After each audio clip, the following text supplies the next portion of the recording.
சமீபத்தில் தமிழ்நாட்டு முதலமைச்சர் வந்து ரொம்ப வருத்தப்பட்டு பேசியிருக்கிறார். லேமெண்டிங்னு சொல்லுவாங்க இங்கிலீஷில். அதாவது சில கொலை குற்றங்கள் சமூக வலைதளத்தில் வெளியாகும்போது அதிக குற்றங்கள் நடப்பது போல் திட்டமிட்டு பரப்பப்படுகிறது அப்படின்னு சொல்லி எடப்பாடி பழனிசாமி சொன்ன குற்றச்சாட்டுக்கு முதல்வர் ஸ்டாலின் பதிலளித்தாருங்கிறது செய்தி. அதாவது கொலை குற்றம் நடக்கலாம், அது அந்த மாதிரி குற்றங்கள் நடக்கிறத சமூக வலைதளங்களில் வர்றதை வச்சுக்கிட்டு ரொம்ப அதிக குற்றம் வர்ற மாதிரி ஒரு திட்டமிட்டு பரப்புகிறாங்க. அதாவது இல்லாத ஒன்றை இருக்க மாதிரி காட்டுறாங்க, இல்லை கொஞ்சமாக இருக்குது ரொம்ப பெருசாக காட்டுறாங்கன்னா ஏதோ ஒரு அர்த்தத்துக்கு ஒரு சொல்கிறாருன்னு வச்சுக்கிடுவோம். இதே முதல்வர் ஒரு சில வாரங்களுக்கு முன்பு, ஒரு 2 மாதம் முன்னாடின்னு வச்சுக்கோமே, எந்த கொம்பனாலும் இந்த திராவிட மாடல் ஆட்சியை குறை சொல்ல முடியாதுன்னு பெரிய ஸ்டேட்மெண்ட்லாம் விட்டார். ஏன்னா உண்மையிலே ஆச்சரியமாக இருந்துச்சு. அப்போவுமே தினசரி கொலை கொள்ளை அந்த மாதிரி செய்திகள், கற்பழிப்பு இந்த மாதிரி விஷயங்கள்லாம் ரொம்ப ரெகுலராக இருந்துச்சு. அதுக்கு அந்த இவர் அப்படி ஸ்டேட்மெண்ட் விட்டதுக்கு 2 மாதத்துக்கு முன்னாடி தான் போலீஸ் துறையை கொஞ்சம் டைட்டன் பண்ணுற வேலையை ஆரம்பித்தாங்க. இந்த ஹிஸ்ட்ரி சீட்டர்ஸ், ஏற்கனவே குற்றப்பதிவேட்டில் பேர் இருக்கிறவங்க, அந்த மாதிரி ரவுடிகள் அவங்கள வந்து கண்காணிக்கிற வேலை, அவங்கள வார்ன் பண்ணுறது, ப்ரிவென்டிவ் அரெஸ்ட், அந்த மாதிரி வேலையெல்லாம் கொஞ்சம் நெருக்கடி கொடுக்கும்போது இந்த ஆம்ஸ்ட்ராங் என்பவர் கொலை செய்யப்பட்ட தருணத்தில் அப்போது கொஞ்சம் நெருக்கடி கொடுக்காங்கன்னா மக்களுடைய கோபம் வந்து அரசு மேலே திரும்புங்கிற கவலை வந்தோடனே இதை செஞ்சாங்க. பட் பெரும்பாலும் நமது போலீஸ் வந்து சுயமாக செயல்பட விடவில்லை என்பது என் குற்றச்சாட்டு. சுயமாக செயல்பட்டால் இவர்கள் அளவுக்கு திறமையாக பணி செய்வதற்கு உலகத்தில் எந்த போலீஸும் இல்லைன்னு சொல்கிற அளவுக்குலாம் செய்திருக்கிறாங்க. ஆனால் இவர்கள் ஏதோ கட்சி கட்டுப்பாட்டில் இருக்கிற மாதிரி. அதனால் பார்த்தீங்கன்னா இந்த போதைப்பொருள் வியாபாரம், கொலை கொள்ளை, இதுகளில் எந்த அளவுக்கு முனைப்போடு அதை தடுக்கிறதுக்கு அரெஸ்ட் பண்ணுறது, கேஸ் நடத்துறதுன்னு இருக்கிறாங்கிறத காட்டிலும் எதிர்க்கட்சிகள் ஏதாவது போராட்டம் நடத்தினா எல்லாத்தையும் உள்ள வை, இந்த மும்மொழி கொள்கை வேணும் அப்படின்னு சொல்லி கையெழுத்து வேட்டாங்கன்னா யாரை கேட்டு கையெழுத்து வாங்கினான்னு சொல்லி அதுக்கும் கைது பண்ணுறது. இந்த அளவுக்கு அதான் அனுமதி இல்லாமல் கையெழுத்து வாங்கினாங்கன்னா இதுக்கெல்லாம் எந்த சட்டத்தில் அனுமதி கேட்கணுன்னு இருக்குன்னு எனக்கும் தெரியலை. அது அவங்க தான் போலீஸ் தான் விளக்கம் கொடுக்கணும். அவங்க பாவம் என்ன செய்வாங்க, மேலே உத்தரவு அப்படி வருது. இதில் நம்ம ஏன் இதை சொல்கிறேன்னா, எப்படி கான்ஸ்டியூஷனல் அத்தாரிட்டிஸ் அவங்க பதவி வந்துட்டாங்கன்னா சில கான்டாக்ட் ரிலேட்டடு சில விஷயங்களில் குறைபாடுகள் இருந்தால் மட்டும்தான் அவங்கள பதவி நீக்கம் செய்ய முடியும். அதுக்கு ஒரு ஃபார்மாலிட்டி சட்டசபையோ அல்லது பாராளுமன்றத்திலையோ தீர்மானம் கொண்டு வரணும். அதாவது constitutional authorities, judge, courts, high court judges, supreme court judges, election commission, இவங்கெல்லாம் வந்து சும்மா ஜஸ்ட் லைக் தட் ரிமூவ் பண்ண முடியாது. அந்த மாதிரி போலீஸ் தலைவரையாவது, டிஜிபி, இவங்கள வந்து நீக்க முடியாது. 2 வருஷம்னா அவங்க 2 வருஷம் இருப்பாங்க. இந்த மாதிரி ப்ரூவன் மிஸ்காண்டக்ட் அந்த மாதிரியோ, அப்படி அந்த மற்ற அரசு கான்ஸ்டியூஷனல் அத்தாரிட்டிக்கு உள்ள அதிகாரம் இருக்க மாதிரி இவங்களுக்கும் வைத்தால் இந்த குறைகள் மாறுவதற்கான கட்டாயம் மாறும். பட் அது ஆட்சியாளர்கள் செய்ய மாட்டாங்க. ஏன்னா அவங்களுக்கு போலீஸ் வச்சு மிரட்டுறது அவங்களுக்கு வேலை. அரசு கட்சியினுடைய எதிரிகள், கட்சிக்கு எதிர்ப்பாக இருக்கிறவங்க வந்து போலீஸ் வச்சு மிரட்டுறதுங்கிறது வந்து ரொம்ப சாதாரணமாகி போச்சு.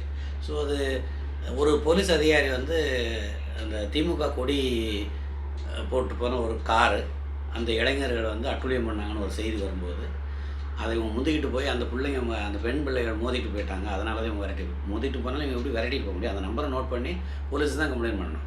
ஸோ அந்த மாதிரி பிதற்றுவது, அந்த அளவுக்கு அவங்க போலீஸை தள்ளி விட்ருக்காங்க ஆட்சியாளர்னு அர்த்தம். அந்த போலீஸ் அதிகாரி என்ன சொன்னார்னா, அது வந்து திமுககாரர் கிடையாது, ஆனால் திமுக கொடியை கட்டிக்கிட்டு அவர் போகிறது இந்த டோல்கேட், அப்புறம் பார்க்கிங் இடம் ஃபீஸ் இது கட்டாமல், டோல்கேட் கட்டாமல் போகிறதுக்காக பண்ணியிருக்காங்கன்னா, அப்போ திமுக கொடி போட்டால் கட்டாமல் போக முடியும்னு சட்டம் இருக்கா என்ன? அதுவே வந்து துஷ்பிரயோகம் இல்லையா? ஒரு போலீஸ் அதிகாரி அது நடக்கு, அவரை இதுக்கு மேலே வெளிப்படையாக ஒப்புக்கொள்கிறதுக்கு யாரும் கிடையாது. அது ஒரு போலீஸ் அதிகாரி தங்களுடைய இயலாமையை வெளிப்படுத்தியாகத்தான் நான் அதை எடுத்துக்கொள்கிறேன். அதுதான் நிலைமை நம்ம நாட்டில். அந்த திமுக ஆட்சியை பொறுத்தளவுக்கு எடுத்திங்கன்னா, தவறுகள் என்பது அந்த கட்சி பாதுகாப்பில் மிக அதிகமாக நடக்கிறது என்பதே முக்கியமான விஷயம். இதில் இவர் ஒரே நாளில் 4 கொலை வருது அப்படின்னா செய்தி வர்றதை வந்து முதல்வருக்கு கோபம் வர ஆரம்பிச்சிருச்சு. இது பெருசுப்படுத்துகிறாங்க அப்படின்னு. அவர் என்ன பதில் சொல்லணும்? சட்டம் ஒழுங்காக நாங்கள் டைட் பண்ணுறோம், போலீஸ்க்கு முழு சுதந்திரம் கொடுக்குறோம், விடமாட்டோம்னு அப்படி ஏதாவது சொல்லியிருந்தால் அது வந்து பாராட்ட வேண்டும். ஏன்னா போலீஸ்க்கு முழு சுதந்திரம் கொடுத்து பண்ணாங்கன்னா குற்றங்கள் குறையும். குற்றம் நடக்கும்போது எந்த கட்சிக்காரங்கன்னு பார்க்குறது, இவங்க குற்றவாளிகள் இல்லது குற்றம் சாட்டப்பட்டவர்கள் எந்த கட்சிக்காரங்கன்னு பார்த்து அவங்க நடவடிக்கை ஆரம்பித்தாங்கன்னா வேலை எப்படி நடக்கும்? இப்போ யார் அந்த சார்னு சொல்லி ஒரு கற்பழிப்பு குற்றவாளி அவன்லாம் வந்து போலீஸ் ஸ்டேஷன் போயிட்டு வெளியே வந்துட்டான். அப்புறம் பொதுமக்களுடைய கோபம், எதிர்கட்சிகளுடைய எதிர்ப்பு இதெல்லாம் அதிகம் வந்த பிறகு மறுநாள் திருப்பி தூக்கி உள்ளே வச்சு இது பண்ணாங்க. அதாவது நெருக்கடி தாப்பிக்க முடியாதுன்னு தெரிஞ்ச பிறகு போலீஸ் வந்து நடவடிக்கை. அதுக்கு முன்னாடி திமுககாரங்க போலீஸ் ஸ்டேஷனுக்கு ஃபோன் பண்ணாதான் அவர் உடனே விடுவிச்ச மாதிரி இந்த மாதிரி இதுதான் நடக்கிறது. இந்த செயல்பாட்டை முதல்வர் நிறுத்தினால், தன் கட்சிக்காரர் யாரும் தலையிடக்கூடாது, போலீஸ் முழு சுதந்திரத்தில் இருக்குன்னு சொல்லி போலீஸுக்கு உத்தரவு போட்டு கட்சிக்காரன் தலையிட்டாங்கன்னா அவனை தூக்கி உள்ள வேணும்னு சொன்னாலே இவருக்கு இப்படி பெருசுப்படுத்துகிறாங்கன்னு சொல்லி புலம்ப வேண்டிய அவசியம் வராது. ஏன்னா போலீஸ் ஸ்ட்ராங்காக, அதுக்காக தவிர போலீஸ் ராஜ்யம் நடத்துறது இல்லை. குற்றவாளிகளை பிடிப்பதில் தயவுதாட்சியம் இல்லாமல், பாகுபாடு இல்லாமல் போலீஸாரை நடவடிக்கை செய்ய அரசு அனுமதிக்குமே ஆனால் இந்த குற்றங்கள் நடப்பதற்கு வாய்ப்பு மிக மிக குறைவு. நான் குற்றமே நடக்காதுன்னு சொல்ல வரல, பட் நடப்பதை அவர்கள் தடுக்க முடியும். அது படிப்படியாக ஓரளவுக்கு முழு கண்ட்ரோல் கொண்டு வர முடியும். அந்த மாதிரி செய்ய முடியாது. அதுக்கு வழி இல்லாமல் தான் நீங்கள் போலீஸ்காரங்களை இதில் என்னென்னா திமுக வந்து எதிர்க்கட்சியாக இருக்கையில் போலீஸினுடைய ஈரல் கட்டு விட்டு பாரு. ஆனால் இவங்க போனால் மொத்தத்துக்குமே கெட்டு போயிடும். இதுதான் அவங்களுடைய நடைமுறை. ஸோ இதில் அவர் இந்த மாதிரி முதல்வர் புலம்புவதை விட்டுவிட்டு குற்றச்செயலில் ஈடுபடுபவர்கள் மீது தயவுதாட்சியமின்றி நடவடிக்கை எடுக்க போலீஸுக்கு முழு அதிகாரம் வழங்க வேண்டும் முதல்வர். அதை வெளிப்படையாக கட்சிக்காரங்க தலையிட்டாங்கனாலும் நீங்கள் அதை ஏற்றுக்கக்கூடாதுங்கிறத வெளிப்படையாக ஆணையாக போட வேண்டும். அப்படியெல்லாம் செய்தாத்தான் அப்போ மக்களும் கேள்வி கேட்க முடியும். இப்படி இருக்கையில் இன்னும் ஏன் செய்ய முடியல?